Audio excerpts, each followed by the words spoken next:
Welcome back to my channel learning with Hadiya. आज हम करेंगे anxiety disorders lesson number 18। Panic disorder सबसे पहले क्या होता है? ये सडन अटैक होते हैं किसी भी इंटेंस फीलिंग को कब हम जो है हावी हो जाती हैं और वो पेल्पिटेशंस होने लग जाती हैं, दिल की धड़कनें तेज होने लग जाती हैं, डिजीनेस हो जाती है, स्टमक अपसेट होने लग जाता है, चोकिंग होने लग जाती है, ट्रेम्बलिंग होने लग जाती है, हीट सेंसेशन होने लग जाती है, स्वेटिंग होने लग जाती है हाथों में और ठंडे पसीने हाथ ठंडे हो जाते हैं, पसीने आने लग जाते हैं, बेशक एसी में ही क्यों ना बैठे हो। इस तरह की जो ना फियर होने लग जाता है किसी चीज से, और ऐसा लगता है कि जो दुनिया है वो रियल नहीं है। A feeling of being outside one's body, अपनी बॉडी से ऐसा लगता है कि हम बाहर निकल जाएंगे। बहुत ज्यादा ऐसी फीलिंग होती है, पैनिक अटैक्स आने लग जाते हैं बहुत ज्यादा फियर की वजह से, जो है ना आने लग जाता है। कोई पास्ट ट्रॉमा होता है उसकी वजह से आने लग जाते हैं। और ये जो इंटेंसिटी होती है ना इसकी 10 मिनट के अंदर पीक पे पहुंच जाता है। बहुत इतना ये शिद्दत होती है इसमें। जब जो पैनिक अटैक्स अनएक्सपेक्टेडली आ जाते हैं उनको कहते हैं अनक्यूड अटैक्स। जो पैनिक अटैक्स होते हैं वो किसी स्पेसिफिक सिचुएशन होती है जो कि उनके पास ट्रॉमा होता है या कोई ऐसी फोबियाज वगैरह होते हैं जिनसे वो नहीं पसंद करते, उनकी वजह से ये पैनिक अटैक्स आने लग जाते हैं। चार जो इसके सिम्टम्स हैं जिनको अगर चार सिम्टम्स प्रेजेंट हो तो आप चार सिम्टम्स प्रेजेंट हो तो फिर आप उसको डायग्नोज कर सकते हैं। वो क्या सिम्टम्स हैं कि किसी भी काम सिचुएशन से एकदम से जो है ना एंशियस होने लग जाए, जो पैल्पिटेशंस होने लग जाती है, हाथ दिल जो है ना वो ज़्यादा तेज धड़कने लगे, स्वेटिंग होने लगे, ट्रैम्बलिंग या शेकिंग होने लगे, बॉडी शेक करने लगे, सांस ना आए, चेस्ट पेन होने लग जाए, स्टमक पेन होने लग जाए, अपसेट स्टमक हो और नोजिया होने लग जाए, डिजीनेस होने लग जाए, ऐसा लगे कि मैं मर जाऊंगा और इसका डर होने लग जाए, losing control, fear of losing control, numbness होने लग जाए हाथों में, पाँव में, टिंगलिंग टिंगलिंग सी जैसे सुइयां हुई हैं चुभने लग जाए। वो अब ये नहीं है कि सुइयां तो या नमनेस वगैरह तो वैसे हो जाती है बंदे के हाथ में, लेकिन वो पैनिक अटैक्स के साथ साथ और भी फोर्थ देखनी चीजें आपने। कुछ स्पेसिफिक और भी सिम्टम्स हैं। वो क्या सिम्टम्स है कि आपके जो है हेडेक होने लग जाती है, आपकी नेक जो है सो उसमें सोरनेस आने लग जाती है कि सोर हो जाती है नेक, आपका चीखने चिल्लाने का रोने का दिल करता है। तो ये सिम्टम्स के अलावा जो है ना आप 4 सिम्टम्स चेक करने हैं। आगे है कि जो है ना इंसान वो बहुत ज़्यादा वरी टेंशन उसको होने लग जाती है, एडिशनल पैनिक अटैक्स के कॉन्सिक्वेंसेस का कि क्या होगा ये। और जो अटैक्स हैं आप उसको चेक करना है कि ऑलमोस्ट मतलब कि वो 1 महीने या 1 महीने से ज़्यादा हो तो फिर आप उसको डायग्नोज कर सकते हैं कि हाँ ये 1 महीने तक रहा है या इससे ज़्यादा रहा है, तो इसको ये क्या मसला हो रहा है ये आप तब। और जो है ना आपके जो बिहेवियर में चेंज आने लग जाता है, एकदम से आप सही से कामली बैठे हो लेकिन वो सिचुएशन आ जाए आपके सामने। फॉर एग्जाम्पल कोई बंदा सांप से डरता हो तो उसका टॉय सांप स्नेक टॉय क्यों ना आ जाए तो वो उसको पैनिक अटैक्स आने लग जाएंगे। तो वो एकदम से काम सिचुएशन में बैठा हुआ तो एकदम से उसको अटैक्स आने लग जाए और 10 मिनट के अंदर उसकी सिचुएशन जो है ना बिगड़ जाए। और ये फिजियोलॉजिकल इफेक्ट्स किसी ड्रग वगैरह का कोई किरदार तो नहीं है, इसको ये भी देखा जाए। किसी और मेंटल डिसऑर्डर से तो नहीं कोई लिंक कर रहा, ये भी देखा जाए। फिर जनरलाइज एंजाइटी डिसऑर्डर जिसको गैड भी कहते हैं, कि इसमें इंसान जो है ना बड़ी मामूली मामूली बारीक बारीक चीजें होती हैं जिसकी वजह से जो है ना वो वरी करने लग जाता है। फॉर एग्जाम्पल एक बीवी है, उसने अपने हस्बैंड को कॉल किया ऑफिस में, वो हस्बैंड ने फोन नहीं उठाया, वो मीटिंग में बैठा हुआ था। तो जी वो अब उसके दिल में ख्यालात आने लग गए अजीबो गरीब कि मेरे पता नहीं क्यों नहीं कॉल की अटेंड की, क्या हो गया, कोई एक्सीडेंट तो नहीं हो गया, क्यों ये किसी के साथ और इस तरह के। खैर आजकल तो ये ऐसी करती, लेकिन वो एक कॉल्स पे समझ ले बहुत। मैं आपको एक माइनर प्रॉब्लम बता रही हूँ। आप माँ जो है ना वो बड़ी टेंशन में आ गई, मेरे बच्चे क्यों नहीं घर अभी तक आए, वो स्कूल बस का कोई एक्सीडेंट तो नहीं हो गया, इस तरह की कोई प्रॉब्लम्स जो है ना। और वो भी बहुत ज्यादा अगर उनको बच्चे घर भी आ जाए फिर भी वो उनको ना उनकी तबीयत खराब ही रहती है, वो कंट्रोलेबल नहीं होते, अपने आप को कंट्रोल नहीं कर पाते और इस तरह ही उनकी ना तबीयत खराब रहती है। जो जो लोग जिनको क्लास्ट्रोफोबिया होती है, जो कि बंद जगहों पे जिनको फोबिया, क्लास्ट्रोफोबिया क्या है जैसे लिफ्ट्स वगैरह में ये क्लोज स्पेसेस का होता है, वो गैट के क्राइटेरिया पे नहीं उतरते। ये लोग जो होते हैं ना बहुत ज़्यादा अपने रिलेशनशिप्स के बारे में बहुत ज़्यादा टेंशन लेते हैं, अपने हेल्थ फाइनेंसेस और अपने प्यारों का भी बहुत इनको वो होता है कि मेरी डिवोर्स ना हो जाए, मेरा रिश्ता ना टूट जाए, ये वो ऐसी चीज़ें अपने बहुत ज़्यादा कंसर्न होते हैं ये लोग। डायग्नोस्टिक क्राइटेरिया क्या है? ये occurring more days than not for at least 6 month, 6 महीने से ज़्यादा अकर करे, ठीक है। Difficulty to control the worry, और बड़े मुश्किलों के जो परेशानी है उसको कंट्रोल की जाए। तीन या तीन से ज़्यादा जो है ना इसके अंदर एनजाइटीज़ हों और 6 सिम्टम्स पाए जाएं, कम से कम 6 महीने से ज़्यादा हो और पाए जाएँ। और बच्चों में सिर्फ एक ही चीज़ पाई जाती है इन सिम्टम्स में से, तो फिर आप इनको डायग्नोस कर सकते हैं। रेस्टलेस हो उनके अंदर, थक जाते हो फौरन, इरिटेबली हो उनके अंदर, मसल टेंशन हो, उनके स्लीप डिस्टर्बेंस हो इसी वजह से, और डिफिकल्टी कंसंट्रेटिंग और कंसंट्रेट ना कर पाए, उनका माइंड फौरन ब्लैंक हो जाया करे। और ये जो है ना, जो भी इनके सिम्टम्स होते हैं, एंजाइटी होती है, वरी होती है, ये फिर इनकी सोशल लाइफ में, इनकी ऑक्यूपेशनल लाइफ में, फिर इनकी रिलेशनशिप्स वगैरह में जो है ना स्ट्रेस पैदा करती है, सिग्निफिकेंट स्ट्रेस पैदा करती है। और किसी ने ये भी देखा जाए कि कोई साइकोलॉजिकल, फिजियोलॉजिकल या किसी मेंटल डिसऑर्डर से तो नहीं इसका, किसी और मेंटल डिसऑर्डर से या किसी फिजिकल डिसऑर्डर से तो नहीं कनेक्शन, या फिर कोई मेडिसिन से तो नहीं एट्रीब्यूटेड। आगे substance medication induce anxiety disorder. अब मेडिसिन इंड्यूस्ड एंजाइटी डिसऑर्डर क्या है? कोई भी मेडिसिन लेने से, शुरू करने से, या कोई रोकने से, कोई मेडिसिन रोकने से या शुरू करने से तो नहीं आपको एंजाइटी होने लग गई। तो पैनिक अटैक्स और एंजाइटी जो है वो प्रीडोमिनेंट होती है इसको डायग्नोस करने के लिए, वो ही डोमिनेंट होती है, ठीक है। कोई आपकी हिस्ट्री में, कोई आपकी जो आप दवाई खा रहे हैं उसके विड्रॉल से या उसके किसी नई दवाई खाने से या उसको रोकने से वो सिम्टम्स तो नहीं पैदा कर रही। कोई जो है ना, द सिम्टम्स प्रिसीड जो सिम्टम्स है उसको, वो किसी मेडिकेशन का आगाज तो नहीं, वही चीजें बार बार आ रही हैं, और अगर आप उसको छोड़ देते हैं तो फिर वो ये सब कुछ वही आ रहा है, ठीक है। ये डिलीरियम के कोर्स में नहीं होता, ये भी पढ़ा हुआ है हमने सारा, ऑलमोस्ट वही सिम्टम्स आते हैं, वही सब कुछ आता है। आपकी सोशल लाइफ में, आपकी रिलेशनशिप लाइफ में कोई डिस्ट्रेस पैदा कर रही है। फिर anxiety due to another medical condition, कोई आपकी फिजिकल हेल्थ प्रॉब्लम है जो आपको एंजाइटी दे रही है, तो ये इसमें वो होगा, ठीक है। आपको पैनिक अटैक्स आते हैं, एंजाइटी होती है, डायग्नोस करने का तरीका क्या, आपकी एविडेंस है, कोई पुरानी आपकी हिस्ट्री में कोई फिजिकल एग्जामिनेशन, कोई मेडिकल कंडीशन जिसकी वजह से आपको पैनिक अटैक्स आ रहे हैं, किसी और मेंटल डिसऑर्डर की वजह से तो नहीं आ रहे, और डिलीरियम के कोर्स में नहीं आ रहे, डज नॉट अकर एक्सक्लूसिवली जो है ना डिलीरियम के कोर्स में नहीं आते।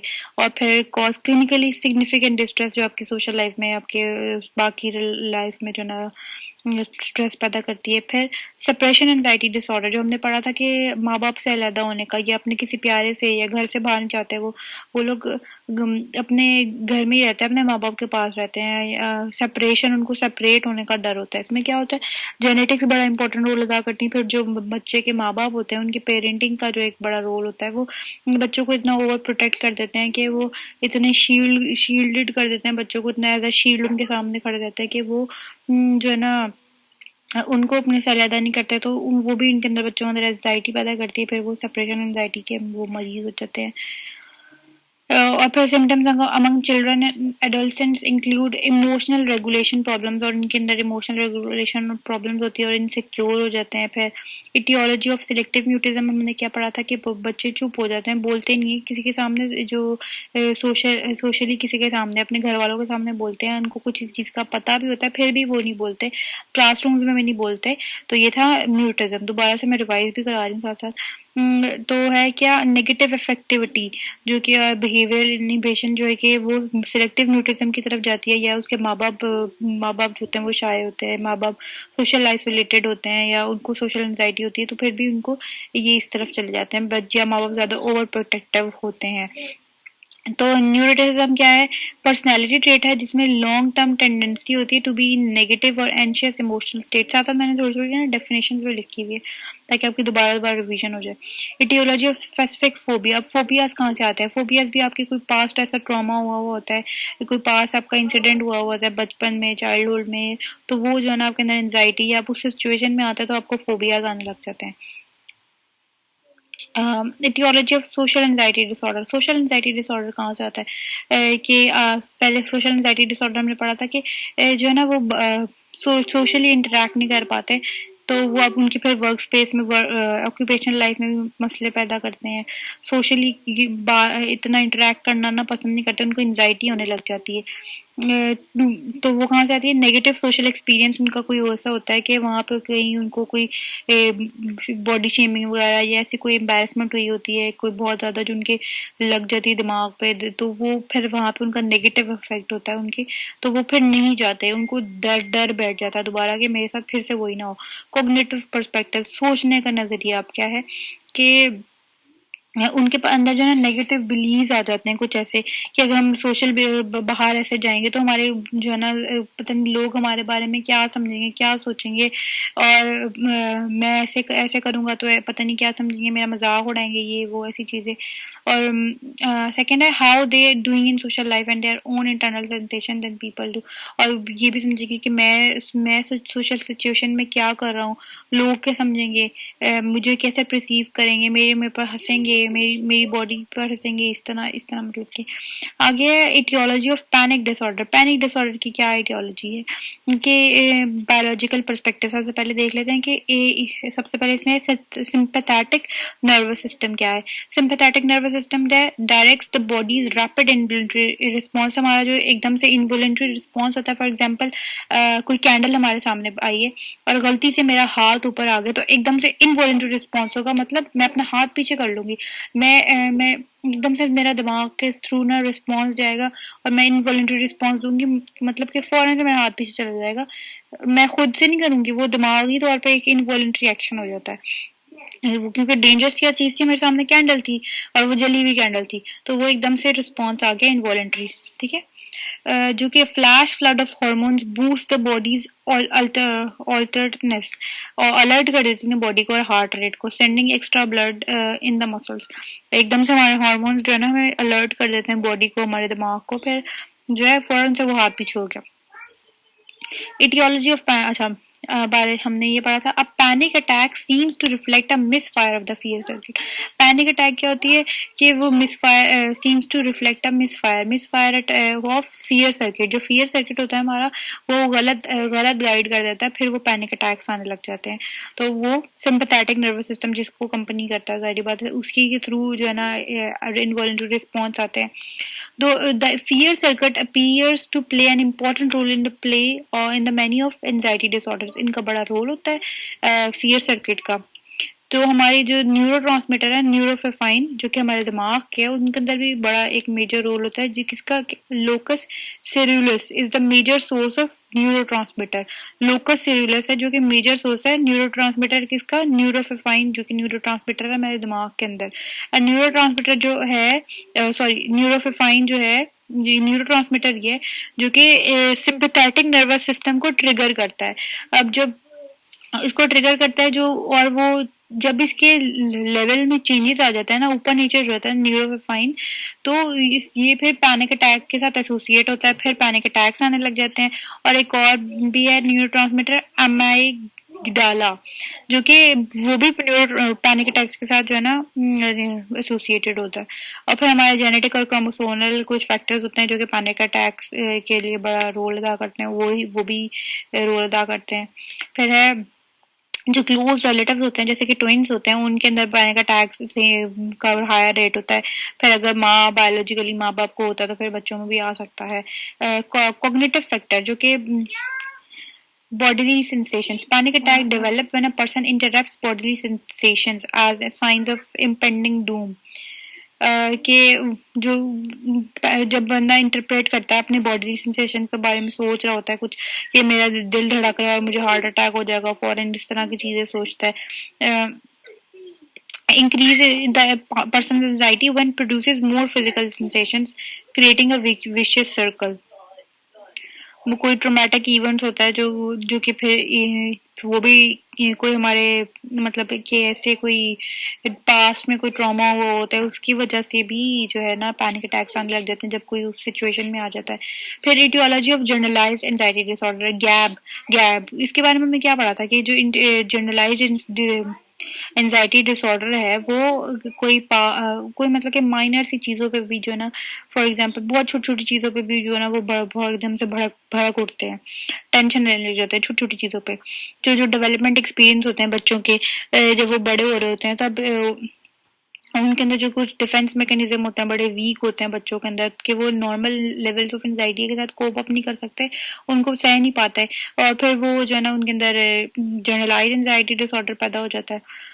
कुछ बच्चे जो होते हैं ना, बच्चों बचपन में बड़े माँ बाप उनको ओवर प्रोटेक्ट कर देते हैं, फिर वो अपना ना डिफेंस मैकेनिज्म को डेवलप नहीं कर पाते, फिर उनको जो है ना वो इसलिए वो भी उनके अंदर भी पैदा हो सकता है।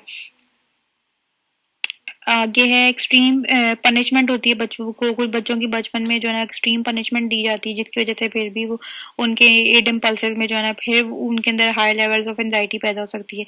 कॉग्निटिव पर्सपेक्टिव क्या है, हमारा जो डिसफंक्शनल वे होता है थिंक सोचने का समझने का, कि हम लोग समझ कोई भी चीज़ को बड़ा डेंजरस तरीके से इंटरप्रेट कर रहे होते हैं, ओवर रिएक्ट कर रहे होते हैं, कि फॉर एग्जाम्पल मैं वो सोच रहा होता है मैं घर में अकेला हूँ, कोई मुझे आके मार देगा, कोई मुझे आके चोरी कर देगा, इस तरह की चीजें, या मैं गाड़ी चला रहा हूँ मेरा एक्सीडेंट ना हो जाएगा, मुझे मुझे इस गाड़ी ने मार देना, इस तरह की चीजें, वो ज्यादा तरीके से गलत गलत डिसफंक्शनल वे हो जाता है उसका सोचने का।